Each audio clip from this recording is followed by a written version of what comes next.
So anyway, that's kind of the Interstate story in terms of their aircraft production. Right at the end of the war, they ended up selling the type certificates to the two airplanes to Max Harlow. We really don't know why Max ended up with it, what the intention was there.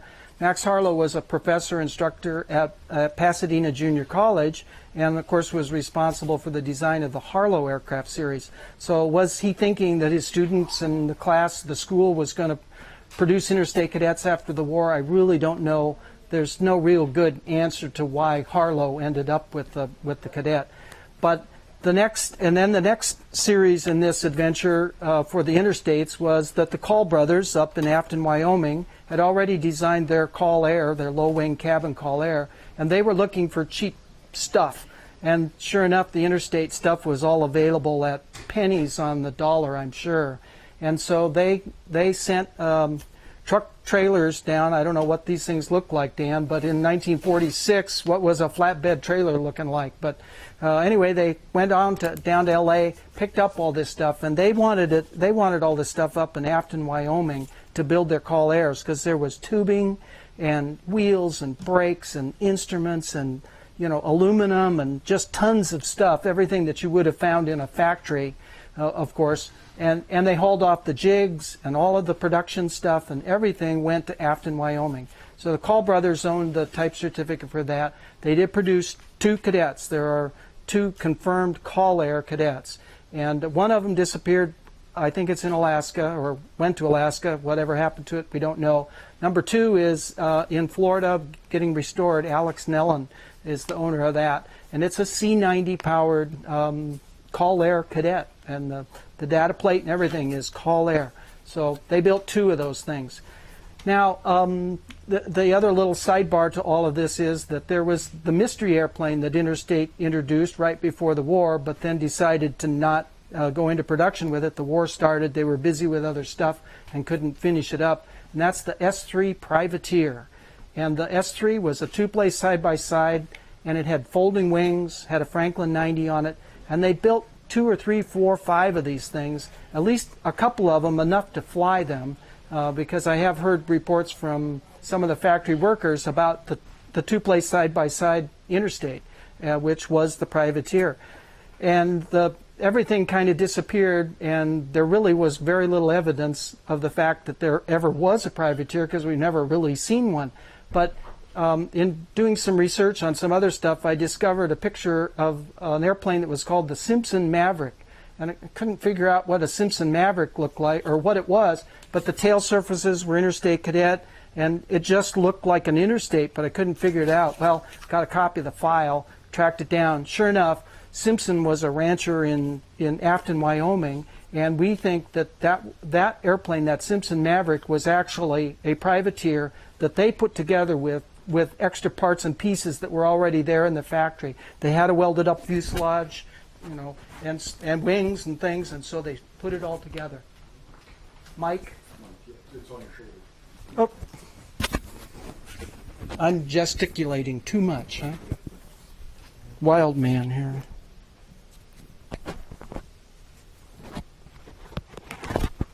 There we go. Is that good? All right.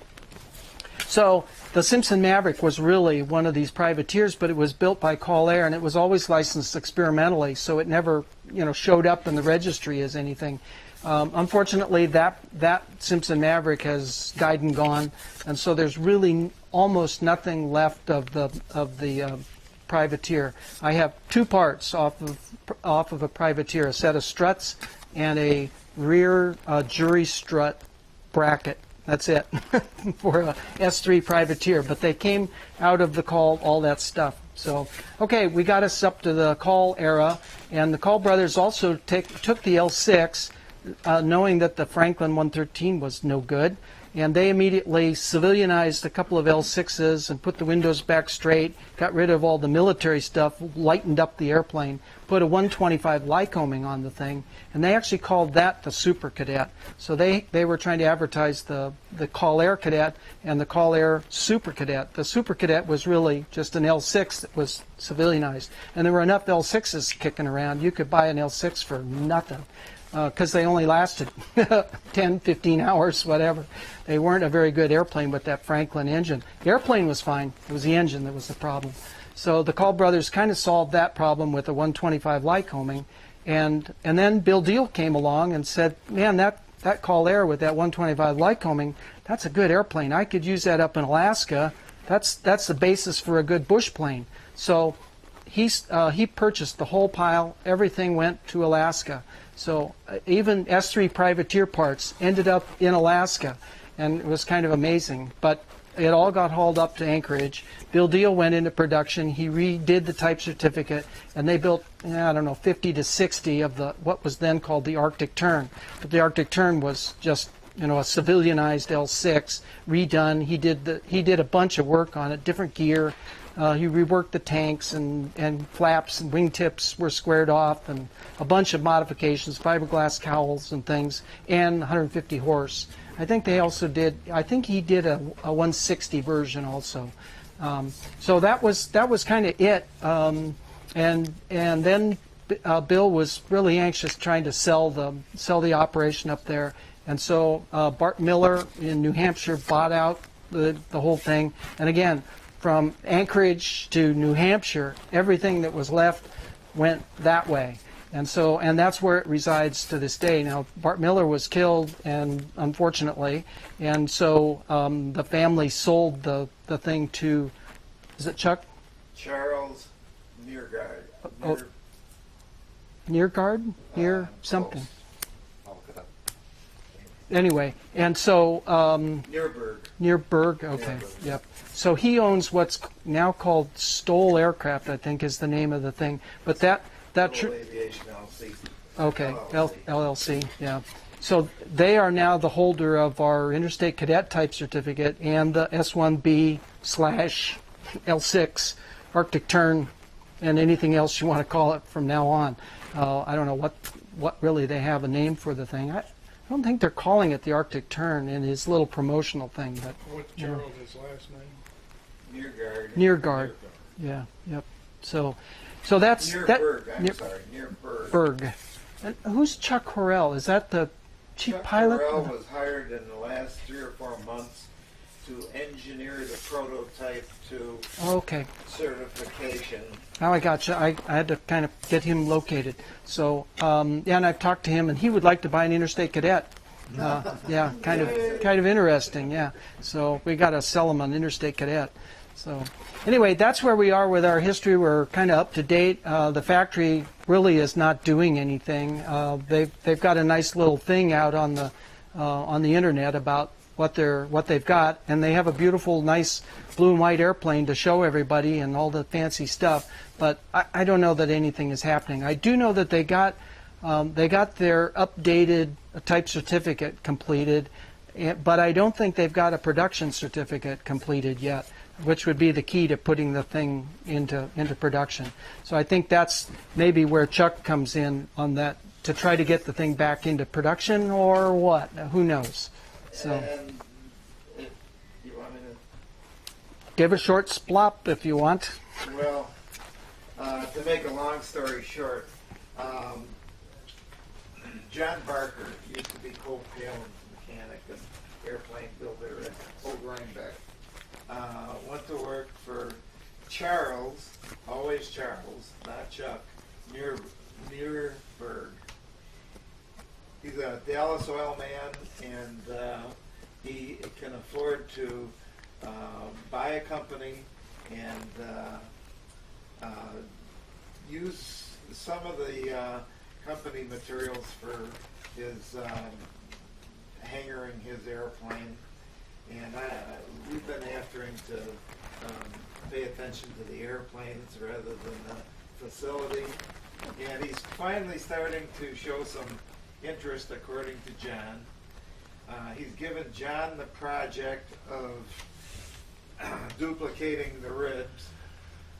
And this is the die in its present, in its state about 2 years ago.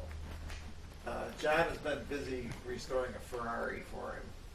And so John told me just before Oshkosh that he is starting to concentrate on finishing this It's the die that manufactures the ribs and perfect the nose part of the rib. And at this point, he is probably going to be hopefully supporting parts. I encourage everybody that wants to give him a thumbs up to Yeah. give him some encouragement. Even if you don't need new ribs, call up and say, "I need new ribs." Yeah. Yep. And one of the encouragements that I gave John was, do not do the die just for the L6, which has flaps and does not have any full ribs. I said, do the full rib. Cut them off if you have to, but do the full rib, because that's what the Cadet needs, is the full rib. The Tern has flaps and ailerons, and so there's no full rib on those things. So I think they have done that with this, that it's a full rib. They've got the whole It's a thing. full length, yep. And they're working on the prototype to upgrade the horsepower, of course, and we'll see where that goes. Yep, yeah. And John was hinting that maybe licensing somebody else to build it, or staying at arm's length from it, Right. but doing something Right. along those lines, Yep. or possibly selling it, Yeah. the type certificate. I don't know. Good. Okay, one last item sitting in front of you is what Interstate did after the war when they got out of aviation. They made vacuum cleaners. That's awesome. That's an Interstate vacuum cleaner, right? It's definitely a great Art Deco 1940. It should be in everybody's, every housewife needs one of these kind of things. We have several around the house that work just fine. Yeah, still working after 75 years or whatever. My So, wife's first husband, before he died, he was a Marine Corps pilot and supported the young growing family by selling all his buddy one of these. Interstate vacuum cleaners, all right. That is cool. And Yeah. that same vacuum cleaner was later called the TriStar under different ownership. Oh, really? Kept Yeah. going. Yes, same Yeah. thing. Yeah. Wow. So go to all those yard sales and look for Interstate vacuum cleaners. Designed as Yeah. a compact vacuum cleaner that wouldn't catch things for vacuuming airliners. That was the original. Yeah, all right. Okay, you got one little Just a shot? quick- Yeah. quick note on the Harlow connection. Through the old Interstate Club, some of the original paperwork, somebody wrote in the fact that it was a bankruptcy involvement that Harlow got involved with Interstate. It was given to him as a settlement Oh. to another. There was a intermittent buyer, and I don't have his name, that owned the Interstate stuff that went back. He had several things going on. Oh. One of them was hooked to Harlow, and when he went bankrupt, all of it fell into a bowl. The court ordered Harlow, here, no cash, but here's Interstate. Okay. He didn't have any interest in it, sold it to cost. That's my understanding. Okay. Well, that would make a lot of sense as to why he ended up with it, because he was not interested in producing them and putting them out.